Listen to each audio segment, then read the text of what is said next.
si Romel Lelina, isang welder fabricator. Papakita ko po sa inyo yung mga materials ng aming mga ginagawa. I-video mo dito.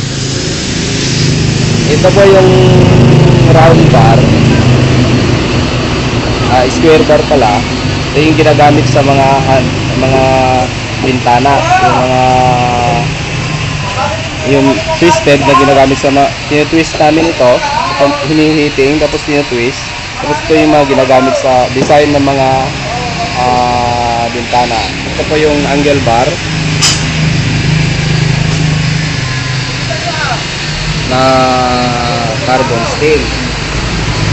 Dito naman sa banda rito, ito yung mga flat bar na iba't ibang klase. Mayroong makapal, mayroong manipis. Tapos depende po sa size. Tapos ito po yung sa carbon steel at saka stainless steel po. Ito naman po yung mga tubular, kaya square tube na sinasabi. Iba-ibang klase po, depende po sa gusto ng mag-order po. Ito po yung carbon steel at saka stainless steel po. Ito yung mga solid na bakal po natin.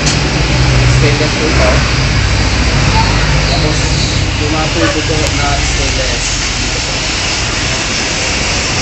Ito naman po yung mga metal sheet. Yung metal sheet na stainless at saka yung